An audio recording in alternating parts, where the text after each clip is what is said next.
that came up with it originally. I've tried to include the pictures, but I'm not sure that they will work because, yes, it does. So you see the first thing that I've added here, we've got a smiley face. So who would like to start us off? Any volunteers? April, well done. You're always the quickest. Would you like to read the first section, please, April? Thank you. Don't worry about the web addresses, just miss those out.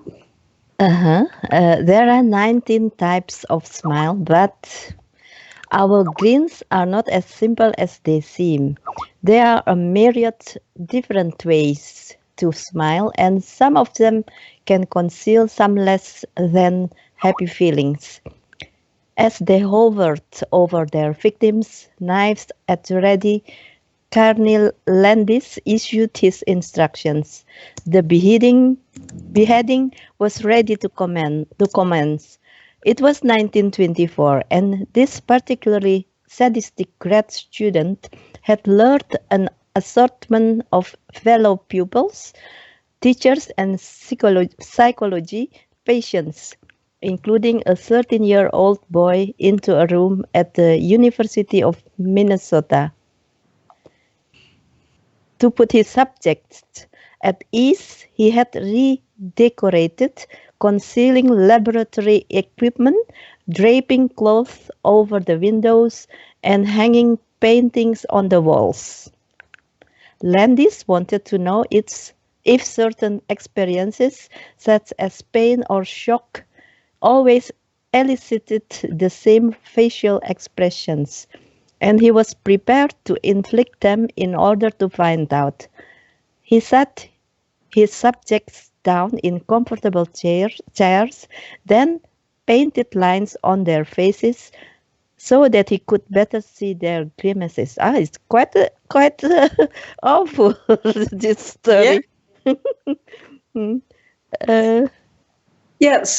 And there the caption of the photograph is to say how in Western cultures, smiley faces tend to focus on the mouth as opposed to the eyes. And then they give a picture of a very typical smiley face.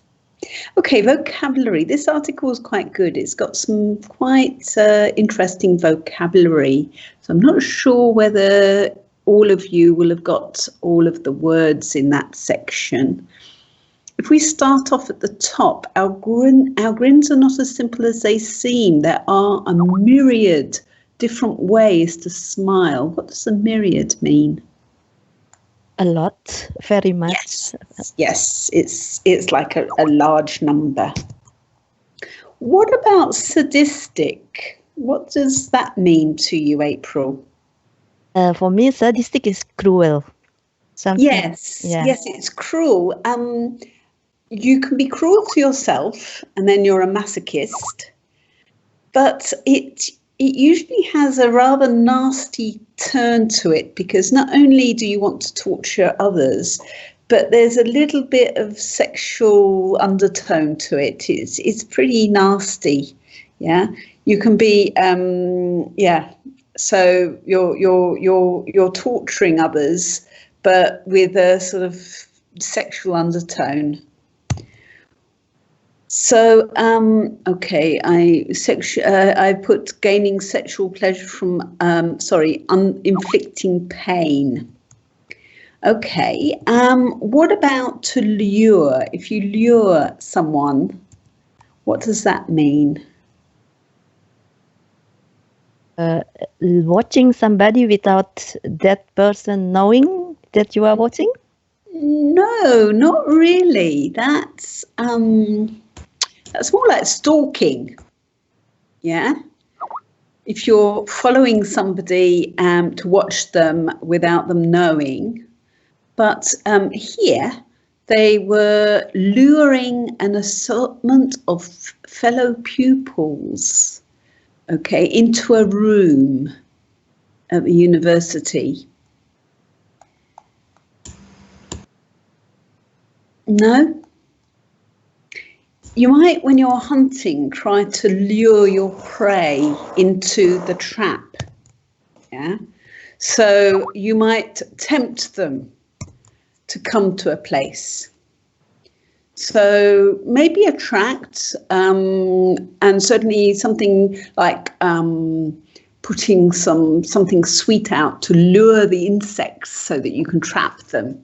So you're attracting them, but it's a way to try and tempt them to come to a place. What about to elicit? What do you understand by elicit, April? Or anyone? Teachers try to elicit from their students. What does that mean, do you think? And what might I be trying to elicit from you? To get to know the truth, maybe? No? Well, I might be trying to elicit the truth, but that's not what it means exactly, because elicit means something in itself. If I'm trying to bring out something, so I'm trying to elicit from you an answer, yeah?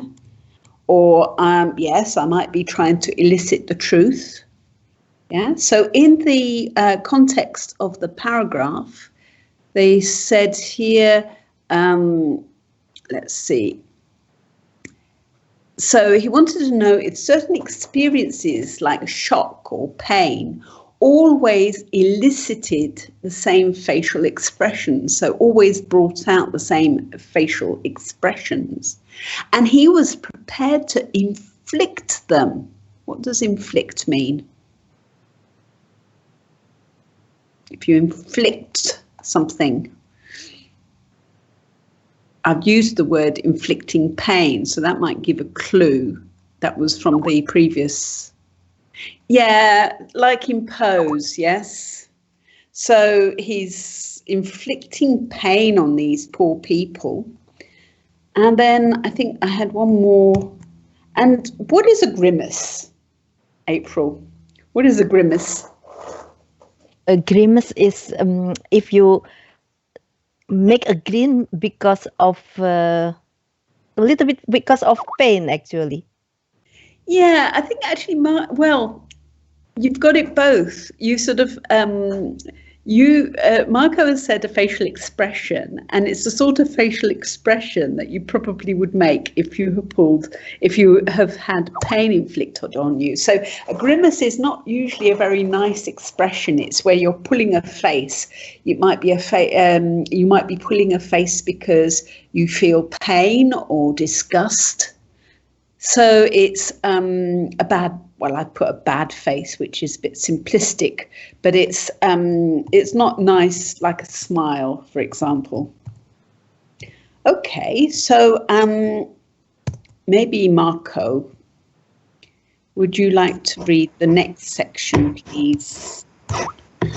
Okay, Marian, could you stop me because I will read from the article.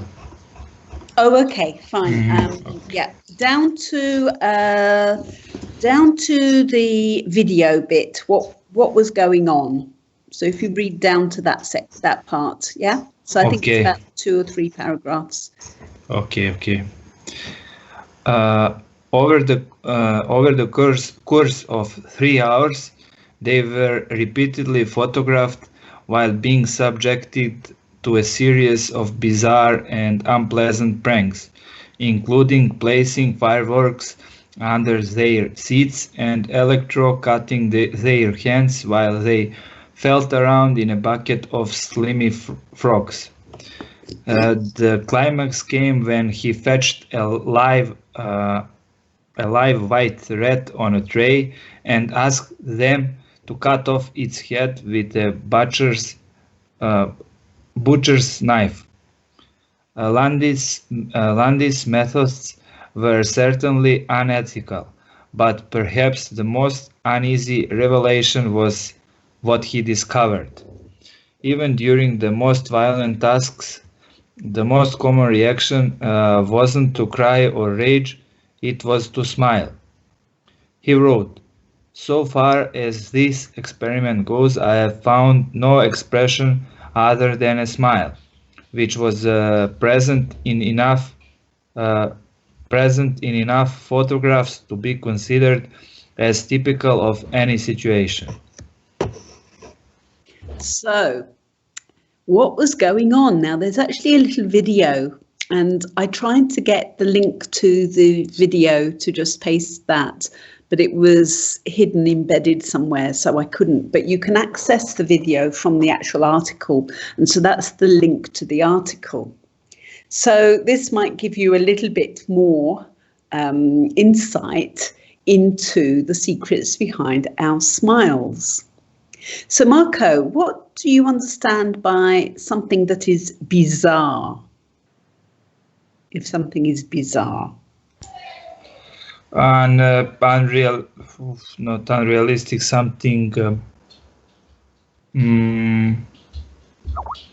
something bizarre is April got it exactly. I mean, I think weird is the word that that's weird. Mind that yes, it's strange, it's weird. Yeah.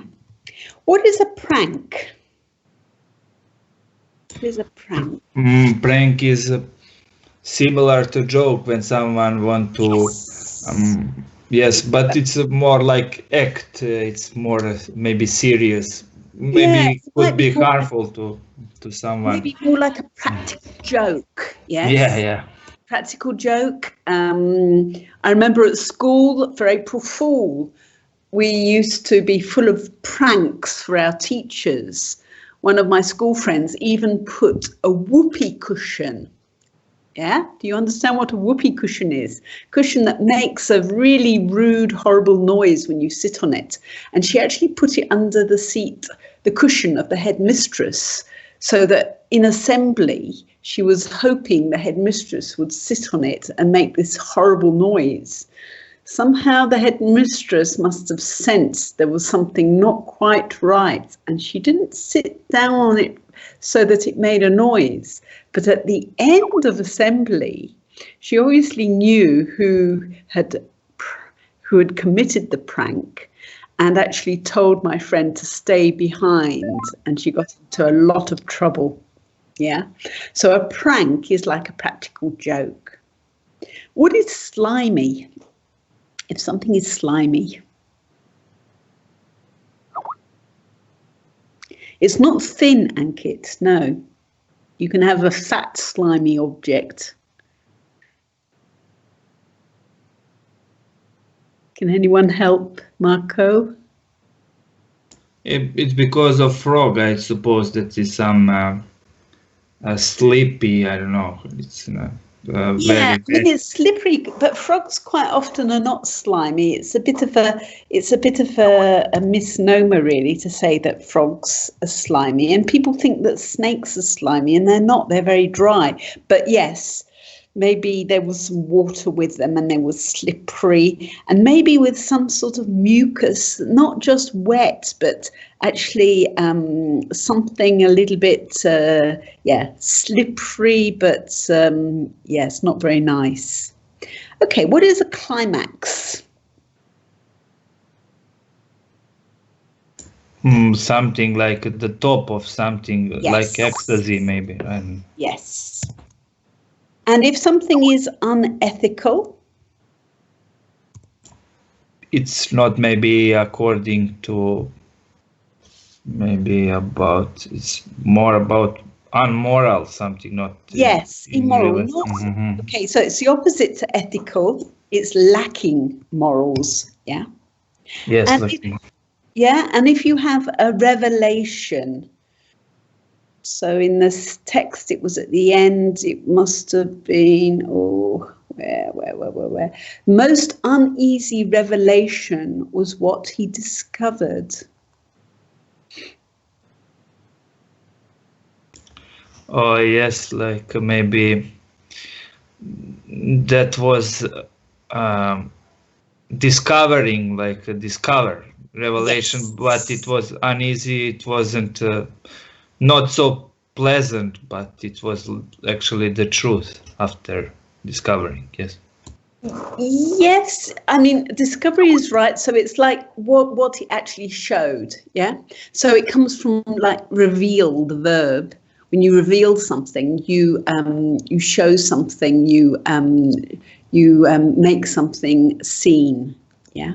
No, but that's very good, Marco. So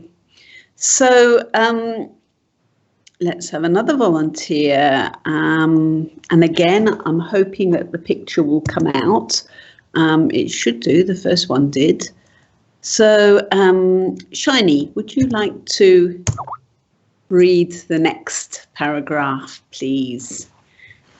Fast forward to 2017, and we're head over heels for this simple reflex. Today, reminders to smile are ubiquitous, printed on fridge, magnets, adverts, self-help books, and occasionally held at us by well-meaning strangers. Those who smile often are thought of as more likable, competent, approachable, friendly, and attractive. But the truth is far more sinister. Of 19 different types of smile, only 6 occur when we're having a good time. The rest happen when we're in pain, embarrassed, uncomfortable, horrified, or even miserable. A smile may mean contempt, anger, or incredulity that we're lying or that we've lost. Very good. Thank you. Okay, so here we have a picture.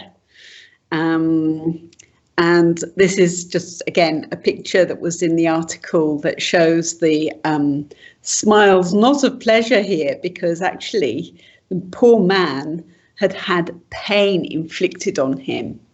Yeah. So this is a picture of one of the probably the victims of the scientists in their research. So Shiny, what do you understand by a reflex? It says that a smile, right, we're head over heels for this simple reflex. So we're talking about a smile here. But what do you understand by a reflex?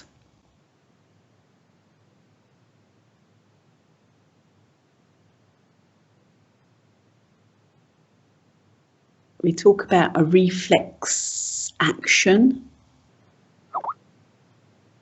Yes, April, I think you've got it. It's an automatic, it's almost automatic. You don't even really realise that you're doing it. Yes, so like when somebody says something, maybe when someone smiles to you, you automatically smile back without thinking of it. Yeah, so that would be like a reflex action.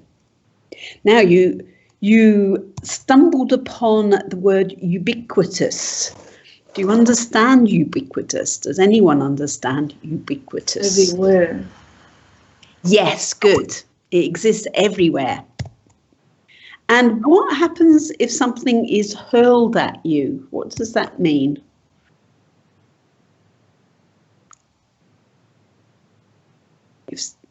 To hurl something. What does that Around mean? us. Around Okay. us. Yes, and Marco's got it. Yeah, it's thrown. And if something is sinister, what does that mean?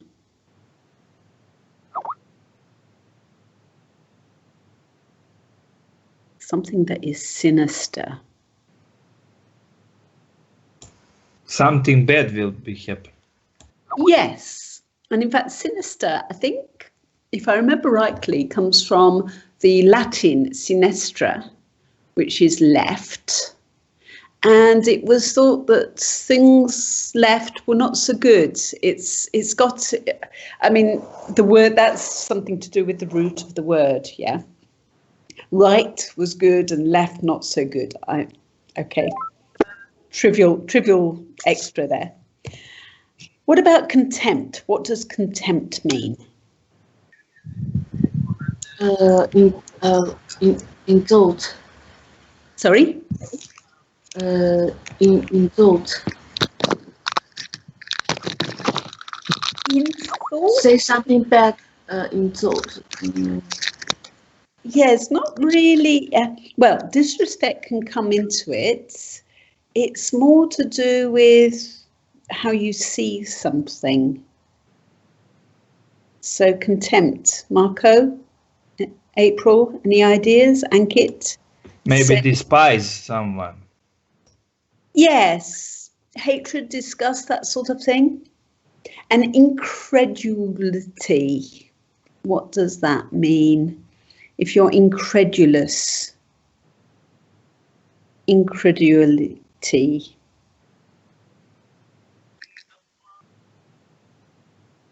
Anyone? Not really without scruples. Without scruples, let's see, that's somebody that has, well, someone perhaps who has no morals, because scruples means that you care for things, and you tend to have some sort of morals. Incredulity, disbelief. It's a bit more than uncertainty. Yeah, you really don't believe it at all. Uncertainty, Hans, suggests a little bit of doubt, whereas I think disbelief means that you just don't believe it. You don't have any doubt about it. So perhaps, Hans, are you able to read for us? Would you like to read the next section? Or are you not able to read? Are you just listening? I see that Hans is typing. Does that mean, okay, you're not able to read? Okay then, Ankit, are you able to read? Hello, yes. Yes, would you like to read the next section, please? So, yeah, it's underneath the contempt and incredulity. While genuine happy smiles exist as a reward for when we have done something helpful to our survival, the non-enjoyment smiles are less about what you are feeling inside and more about what you want to signal to others. Some evolve to signal that we are cooperative and non-threatening. Others have evolved to let people know without aggression that we are superior to them in this present interaction, says Paula Nightingale, a psychologist. Yes. Sorry, I interrupted you, but yes, that was a word that you pronounced the name very well. I was going to say, don't worry about that. A psychologist at the University of Wisconsin-Madison. Many are polite gestures while demonstrate that we are following the rules, but they can also be an effective way of manipulating others or distracting them from our true feelings. More often than not, the universal symbol of happiness is used as a mask. Very good. Now that's quite an interesting paragraph, isn't it? So a lot of people smile for different reasons. Sarah, would you mind turning off your, muting your mic, because I can see you keep coming up like you're about to speak. You need to just mute your mic for the moment. Okay, so Ankit, what do you understand by evolve? Evolve means to grow up. Yeah, some evolved to signal that we're cooperative. So some learn to signal. Yeah, something like that. Develop, learn, something like that. Okay. What does it mean then also by, we talked about many are polite gestures. What does it mean by a gesture in that sense? That facial reactions or hand movements. Yes, yes. It doesn't have to be the face only. It could be your hands as well. Yeah. In some cultures, people almost talk with their hands. And I've just spent 2 weeks in Italy where it is true, Italians, and we don't have any Italians with us today, but Italians really do speak with their hands. It's quite funny watching them sometimes. Now, if you manipulate, what does that mean, Ankit? If you manipulate. Manipulate something fake related to faking. It doesn't have to be faking. In means you are deliberately faking for your own benefit. Yeah, you're perhaps making someone do something. Obviously, if you're a model maker, you can manipulate the clay or the plastic to look like whatever you want it. So you're actually molding or shaping, making someone or something in a certain form. Yeah. So it doesn't actually have necessarily to mean something negative, but sometimes it's used in that sense. Okay, and if something is distracted, so we talk about, let's see, distracting them from our true feelings. What does that mean?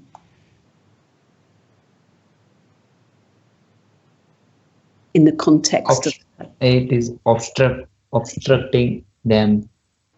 Yeah, or putting them off, yes, putting them on a different track, like Marco says there. Okay, Sarah, I'm not sure if we have met before on a Skype session. Are you able to read? Would you like to read? Or are you also having to listen like Hans?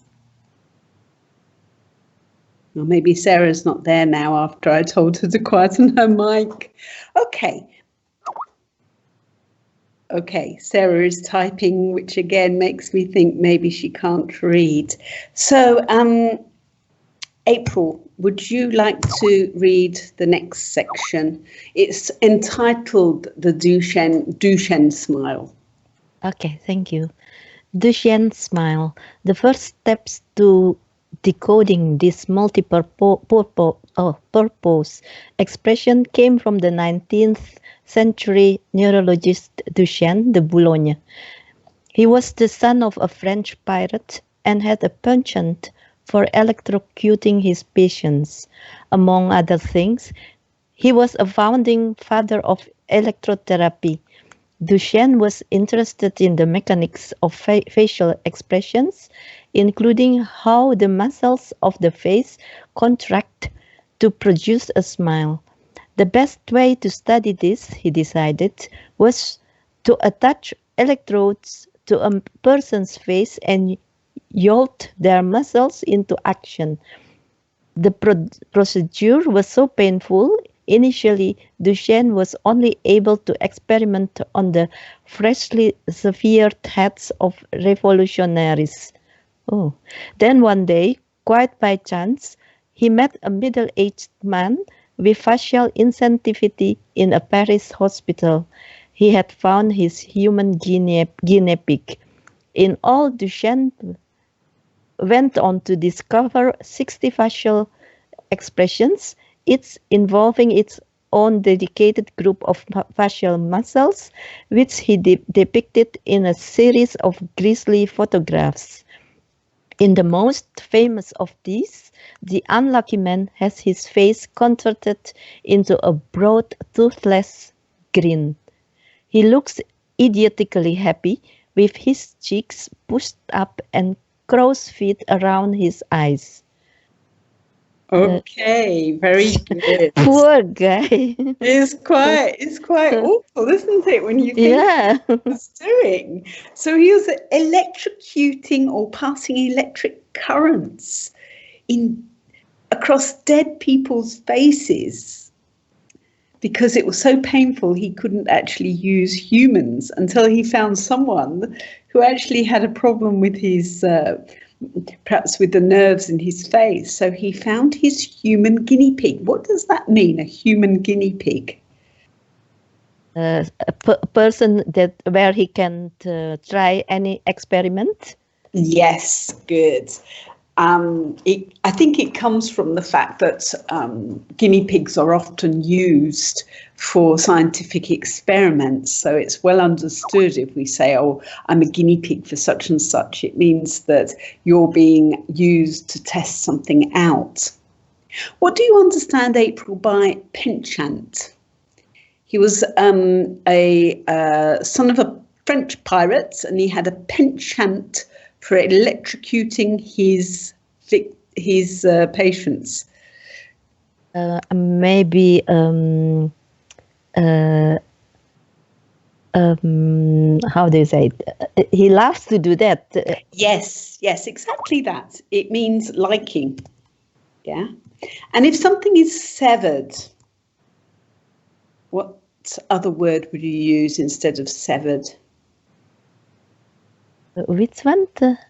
Severed. So the severed heads. Okay.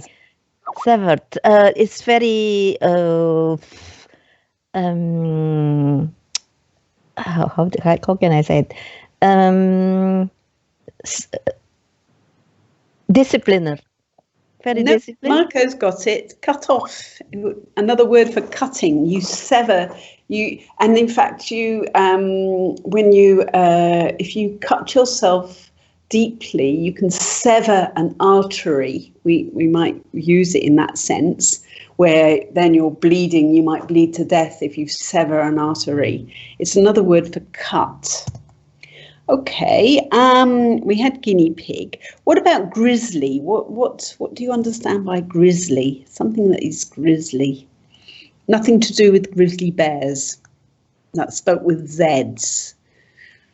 So in a series of grisly photographs, maybe you can guess from the context. Awful? Yeah, really ugly, unpleasant. Yeah. And what does it mean by contorted? Something is contorted. So at the end, the unlucky man had his face contorted into a broad, toothless grin.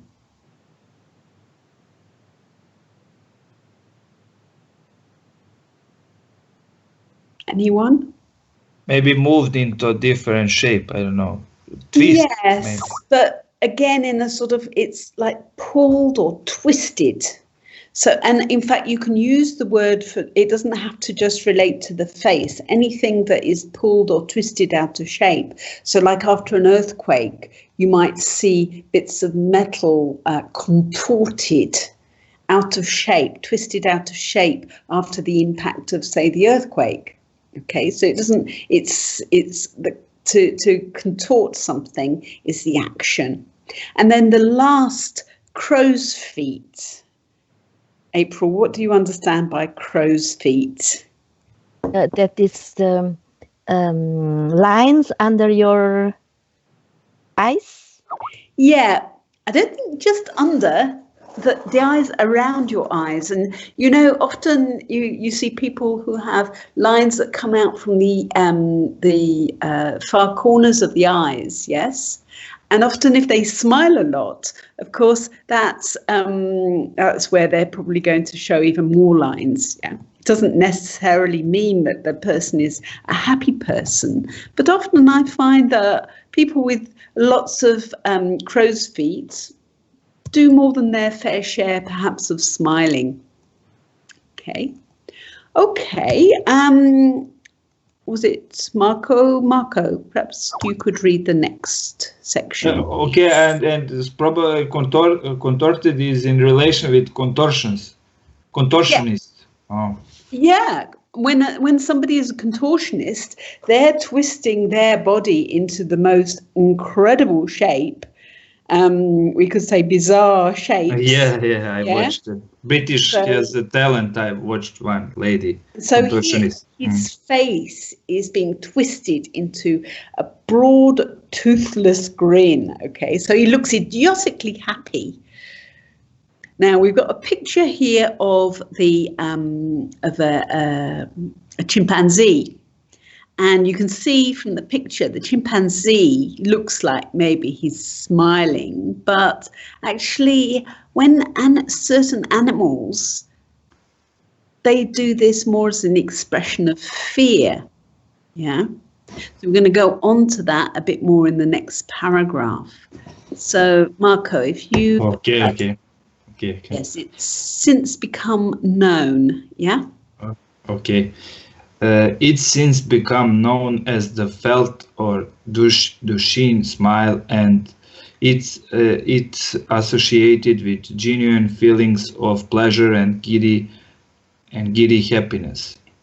The smile is long and intense, though it involves the contraction of just two muscles. First, the zygomatic major, which resides in the cheek, tucks at the corners of the mouth. Then the orbicularis oculi, which surrounds the eye, pulls up the cheeks, leading to the characteristic twinkling eyes. But there's a twist. In some places in the world, perceptions of genuine smiles don't seem to depend on the presence of crow's feet at all, says Niedenthal. Which brings us to a question which has been baffling scientists for over a century, from Darwin to Freud. Are our expressions instinctive and universal, or do they depend on the culture we're born into? Very good. Giddy. If something is giddy, what does that mean? What's another word for giddy? Giddy happiness. I don't know. I don't usually feel giddy when I'm happy. Anyone?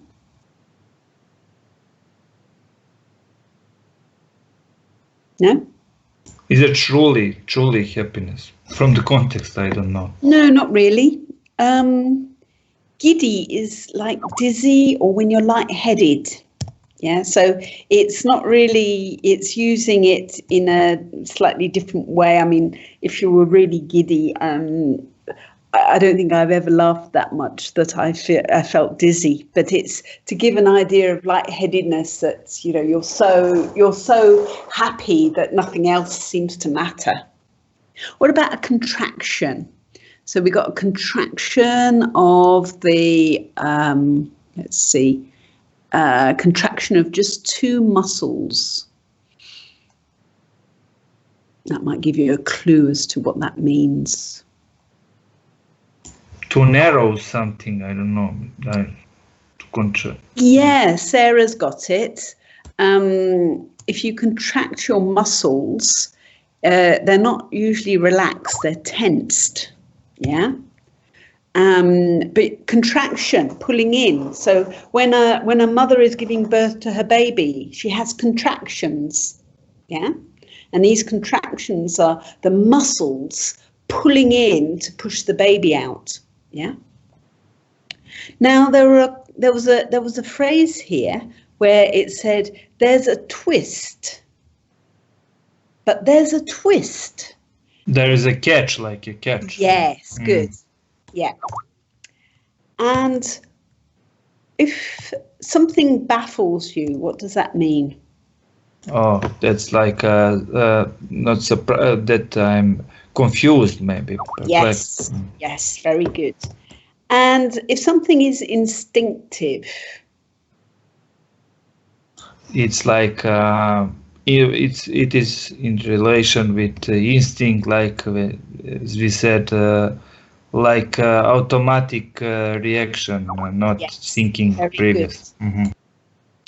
Okay, I was hoping that we'd get to it by now because I know that we were talking about smiles in Japan, and I see that we've only got about 10 minutes left. So I think what we will do is perhaps there's still quite a lot, and it's very interesting because we're going to be looking at different types of smiles, like fear smiles and miserable smiles.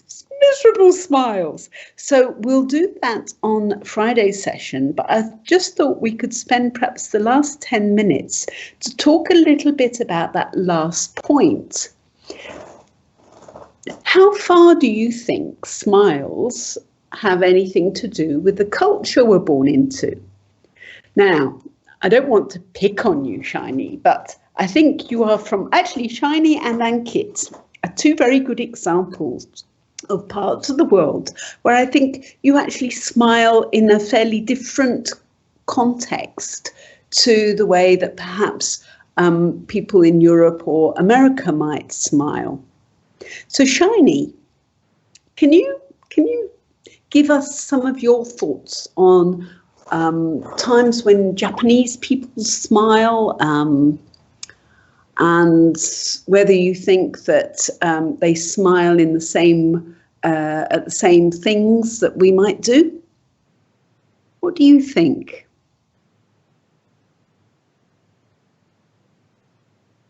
Shiny? I have no idea. Do you smile a lot? No. No. Okay. What do you smile at? What did I what? What do you smile at? What do you smile at? Do you smile at jokes, or do you smile at seeing a friend? No, I only laugh when I watch television. Okay. So you don't smile much. Okay. But does that mean that you're not a happy person? No, I mean, it's very difficult to show your expression, show your feeling in front of people in real life. But it's very interesting that Japanese like to make crazy TV program, you know. So you watch those TV programs and you just burst into laughter. Okay. And naturally, yes. Yeah. So, but I don't think it means that you're any less happy than somebody who goes around smiling a lot. Yeah. I just think that perhaps in your culture, there is people are less inclined to pull their lips up into a grimace, which is another way of calling a smile.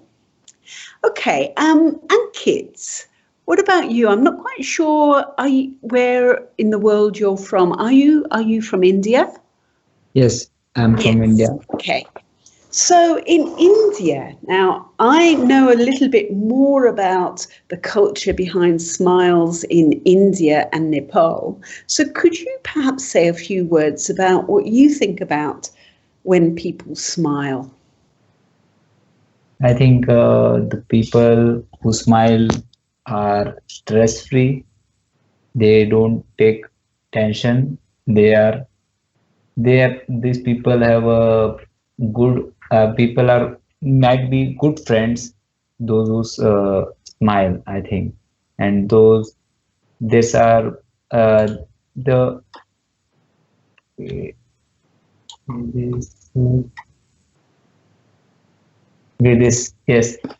this much.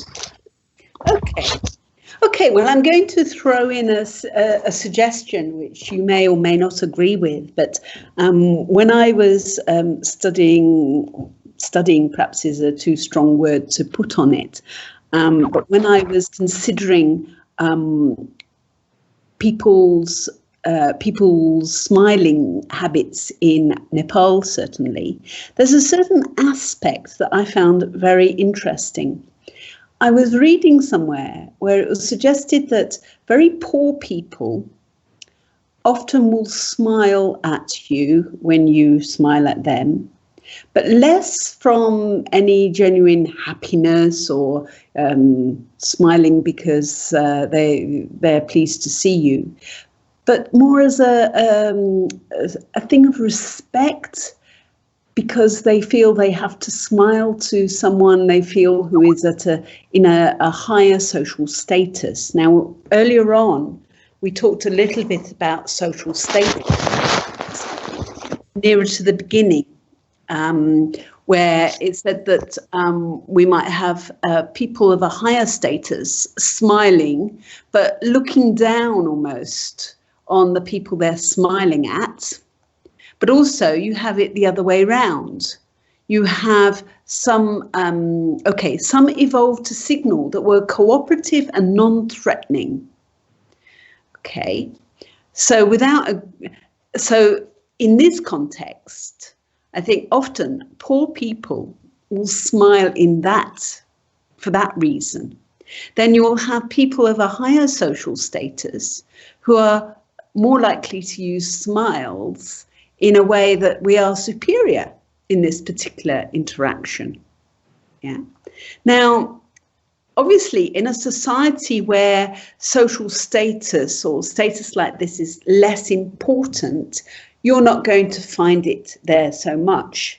But I always feel acutely aware in places where there is this social distinction. And obviously, as a foreigner in a country, especially if I'm in the countryside in a very poor country, then I often think that when people smile back at me, because I smile a lot, but I smile a lot because I'm happy. Yeah, I'm one of these people who walks around with a silly grin on my face, but usually it's because I'm thinking, wow, this is really good. Yeah, I might smile out of embarrassment on rare occasions, but usually it's when I'm happy. But I have to also consider that that's not always the case when you see somebody smile back at you. Okay, Marco, what do you think? About smiling Yes. in general. Smiling. Do you smile a lot? Oh yes. Yes. Yeah. Yeah. And why do you smile? It's not. I smile. Yes, as you said, because when I feel happy, and sometimes I don't know. Probably it's there exists some in some occasions that I bursting laughing because this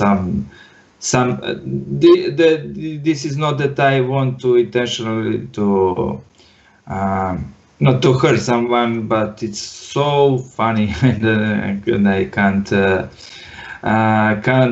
stop myself of laughing because it's so it's so funny actually, as when you watch some movie, and but it could be also a problem when you confront with this in some kind of maybe more frigid, or how to say it. It's like a kind of in some kind of formal occasion. It could be a problem if you can't. If you can't. I'm dreadful that way. I find formal occasions a bit of a joke, so I tend to be smiling a lot. We haven't got very long. I would like April to give a few her thoughts about smiling, because she put a very interesting point there: politeness. So, April, do you smile a lot, April? Yes, I smile a lot. I laugh a lot. And mostly I smile for politeness and friendly, because I like to be friendly with people. And I think if you smile, people will see that you are okay. You are okay. You are friendly. So it will break the ice, I think. But I smile too when I don't understand the a word what they say, for example, I dare not to ask. So I just smile and waiting and thinking, oh, what are they talking about? And it could happen also like that. But mostly it is because I'm happy, I'm friendly, and I agree yeah. with you. And in fact, I think when you smile at people, especially when you're maybe strangers, it breaks the ice very quickly. And I find that people are much more likely to chat with you if you catch their eye and you smile at them, and then complete strangers you find yourself talking with. Whereas if you look serious, oh, whatever you do, you go in the London Underground, and boy, it's so miserable. Everyone is so serious. And if you dare smile at anybody, they look at you as if you're crazy or you've come out from space. But Shiny is interestingly saying that she doesn't think it works here. Now, I have to tell you, I spent 3 weeks in Japan, and I think it does work, Shiny, because like in my usual fashion, I wandered around Japan, smiling my way around, and it seemed to work because I had quite a few Japanese people quite happy to chat with me and practice their English. So you might be surprised. Okay. Well, maybe. But yes, and I find certainly abroad, Japanese people seem to smile quite readily. Yeah. So Ankit, back to you again. Well, no, actually, Mohammed, you've joined us really late. Are you able to talk, or are you also just listening? You've missed most of the session. We've been talking about smiling, and we're going to continue on Friday because we're only about halfway through. But we've been discussing how only about 6 out of, I can't remember how many, smiles are to do with happiness, and that there are lots of other reasons to smile. Mohammed, do you smile a lot? Maybe Mohammed has joined us and gone away. No? Okay, well, we've reached 4 o'clock, and I'm really sorry I was a few minutes late. I won't be late again. I'm going to set an alarm to make sure that I'm reminded 5 minutes before I should go online. The article is already showing on the social groups for Mars. There are quite a lot of quite interesting pictures, and there is the little video which you might want to have a look at. And we'll just continue on Friday with a few more smiles. Oh dear, Shiny, you have miserable neighbours. I have to say, I find that my French neighbours really, really nice. And again, you have to smile at them, but maybe even more smiley than British people. I just say, keep smiling. Okay, so I'll see you on Wednesday. And again, unless there's anyone that wants to talk about anything else in particular, I can come up with a movie that we can talk about. If anyone has a particular movie that they'd be interested in, I shall see. I don't know whether Aladdin can join us, but he is quite a keen movie watcher. Or TV show. Yeah, Marco, if there is something which you've come across that you would quite like for us to talk about, we could do that. And maybe we'll do a bit more talking than reading. Ah, Aladdin!